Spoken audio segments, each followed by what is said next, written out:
Long before Nemo was a part of the collective conscious, clownfish were popular, not least because they're such a joy to watch and have such personalities. There's a reason Pixar chose the clownfish, and we'll delve into why they make such a great fish to have. Keep watching.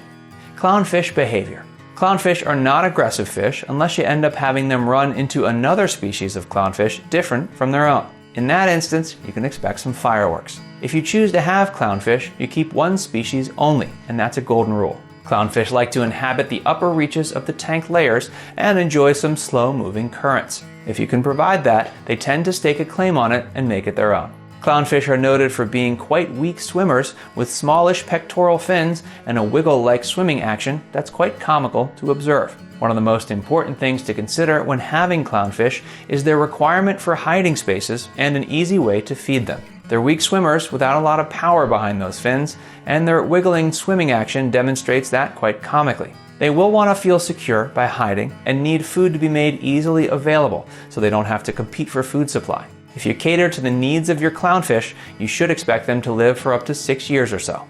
Appearance.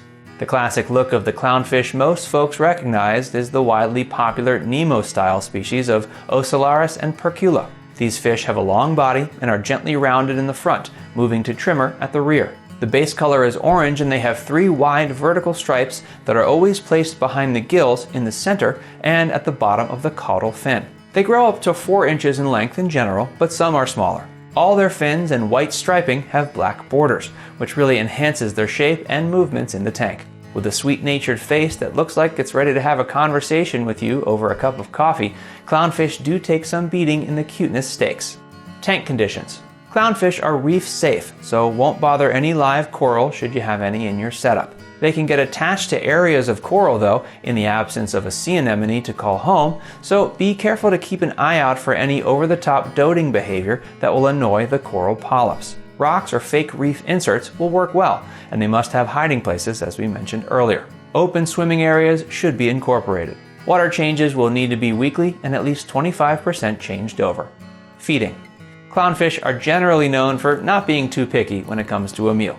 They're quite happy to take whatever you offer them without too much fuss. Since most are bred in captivity, they're used to prepared food sources, so you won't have to have live foods at hand at all times like some species, although it's a nice touch to include it on a regular basis for their health and hunting. They're omnivores and love worms, shrimp, and plant-based pellets or flakes. Proteins can be live or frozen, and they'll accept both. Algae, crustaceans, eggs, and larvae all make for tempting food sources for the decidedly unfinicky clownfish. Thanks for watching, and if you enjoyed this video, be sure to like, comment, and subscribe.